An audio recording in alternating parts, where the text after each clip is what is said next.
అందరికీ నమస్కారం. Welcome to my channel. ఈ వీడియోలో ఉద్యోగ సంఘ నేత కేఆర్ సూర్యనారాయణ కీలక ప్రెస్ మీట్ అండి. పూర్తి వివరాలైతే వీడియోలో తెలుసుకుందాం. వీడియోని ఎక్కడే గానీ స్కిప్ చేయకుండా ఎండ్ వరకు చూడండి. అప్పుడే ఇన్ఫర్మేషన్ పూర్తిగా అర్థమవుతుంది.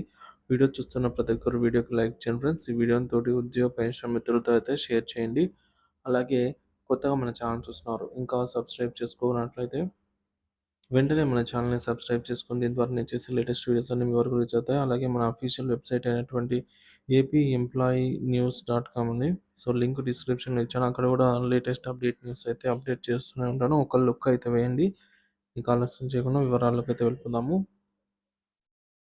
జీవో నంబర్ 432 రద్దు చేయాలని డిమాండ్ అండి. ఏపీ జీఏ అధ్యక్షుడు కేఆర్ సూర్యనారాయణ కీలక ప్రకటన. ఆంధ్రప్రదేశ్ ప్రభుత్వ ఉద్యోగుల సంఘం అధ్యక్షుడు కేఆర్ సూర్యనారాయణ జీవో నెంబర్ 423ను రద్దు కోరుతూ కీలక ప్రెస్ మీట్ నిర్వహించారు. ఈ జీవో రద్దు చేయడం ద్వారా వార్డు పారిశుద్ధ్య పర్యావరణ కార్యదర్శుల సమస్యలు పరిష్కరించాల్సిన అవసరం ఉందని ఆయన పునరుద్ఘాటించారు. ప్రత్యేక దృష్టి మహిళా కార్మికులపై అండి. కేఆర్ సూర్యనారాయణ గారు మాట్లాడుతూ, వార్డు పారిశుద్ధ్య పర్యావరణ కార్యదర్శులతో అధిక శాతం వీరిలో మహిళలే ఉన్నారని, వారి పని భారాన్ని తగ్గించే విధంగా 10 గంటల పనిని 5 గంటలకు మార్చాలని కోరారు. మహిళా ఉద్యోగులు ఎక్కువగా ఉండటం వల్ల కుటుంబ బాధ్యతలు కూడా నిర్వహించుకోవాలి కాబట్టి, ఈ ఉద్యోగులకు సాంకేతిక విద్యార్హతలు ఉన్నప్పటికీ తగిన స్థాయిలో పనులు అప్పగించకుండా లీడ్ వర్కర్ల పనులు అప్పగించడం అవమానంగా భావిస్తున్నామని పేర్కొన్నారు. గ్రామవార్డు సచివాలయ ఉద్యోగుల సమస్యలు. కేఆర్ సూర్యనారాయణ మాట్లాడుతూ, గ్రామవార్డు సచివాలయాల్లో పనిచేస్తున్నటువంటి ఉద్యోగులు అనేక సమస్యలు ఎదుర్కొంటున్నారని వివరించారు. మొదటిది ఈ సమస్యల్లో మొదటిది ప్రమోషన్ లేదు. సచివాలయ ఉద్యోగులను మాతృశాఖలో కలిపి పదోన్నతులు కల్పించడం లేదా ఆయా శాఖల్లో వినియోగించే విధానం మీద స్పష్టత అవసరమని సూచించారు. వేతనాలు మరియు పని భారం. ప్రస్తుతం వారికి అప్పగించబడిన పనులు వారికి తగినవి కాకపోవడం, ఆత్మగౌరవానికి భంగం. సాంకేతిక విద్యార్హతలున్న ఉద్యోగులకు అసందర్భమైన పనులు అప్పగించడం ద్వారా వారి ఆత్మగౌరవానికి లోటు ఏర్పడుతుందని అయితే అన్నారు. కోటా ప్రభుత్వంపై విజ్ఞప్తి. సో, కూటమి ప్రభుత్వం అండి. కూటమి ప్రభుత్వంపై విజ్ఞప్తి.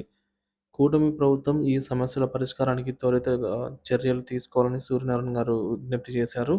జియో నంబర్ 423 రద్దు చేసి కొత్త మార్గదర్శకాలు అమలు చేయాలని అయితే కోరారు. మరొకటి ఉద్యోగులను మాతృభాషల్లో అనుసంధానం చేసి ప్రమోషన్లను కల్పించాలన్నారు. మూడోది పర్యావరణ కార్యదర్శులకు సాంకేతిక పరిజ్ఞాన అభివృద్ధి చేసే విధంగా శిక్షణ ఇచ్చి వారికి తగిన స్థాయిలో చేసే అవకాశాన్ని కల్పించాలని అయితే ఈ సందర్భంగా డిమాండ్ చేశారు. ఇతర నాయకుల అభిప్రాయాలు.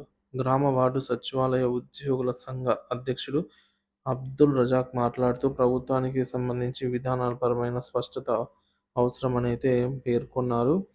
ఏపీ మాజీ ప్రధాన కార్యదర్శి ఎం రమేష్ రావు మాట్లాడుతూ సచివాలయ ఉద్యోగుల సమస్యలు త్వరితగతిన పరిష్కరించకపోతే అందరూ కలిసి ఉద్యమం చేపట్టే పరిస్థితి అయితే ఉంటుందని ఈ మేరకు హెచ్చరికలు జారీ చేశారు. ప్రభుత్వానికి సూచనలు. ఉద్యోగుల పని భారాన్ని తగ్గించాలి. వార్డులో పనిచేసే పని గంటలను సవరిస్తూ వారి పనులను సులభతరం చేయాలి. పదోన్నతులు రెండోది. పదోన్నతులు కల్పించాలి. సచివాలయ ఉద్యోగులకు తగిన పథకాలు రూపొందించి ప్రమోషన్లు అవకాశాలు అందించాలి. మూడోది ఉద్యోగుల అవసరాలను గుర్తించాలి. వారిని మాతృశాఖల్లో అనుసంధానం చేసి నిర్దిష్టమైన బాధ్యతలు అప్పగించాలి. సాంకేతిక అభివృద్ధి. పర్యావరణ కార్యదర్శులకు ఆధునిక సాంకేతిక పరిజ్ఞానం అందించేందుకు శిక్షణ ఇవ్వాలి. మొత్తానికి జీవో నెంబర్ 423 రద్దు చేసేందుకు మరియు పర్యావరణ కార్యదర్శుల సమస్యలను పరిష్కరించేందుకు ప్రభుత్వంపై ప్రజా సంఘాలు, ఉద్యోగ సంఘాలు ఒత్తిడి తీసుకొని వస్తున్నాయి. ఇది ఉద్యోగుల ఆత్మగౌరవాన్ని పరిరక్షించే చారిత్రాత్మక నిర్ణయంగా నిలవాలనైతే ఆశిద్దాం. ఇక ఉద్యోగుల సంక్షేమం అండి. ప్రభుత్వం ప్రాధాన్యం కావాలంటూ ప్రెస్ మీటింగ్‌లో పాల్గొన్న నాయకులైతే హస్తగతం చేశారు.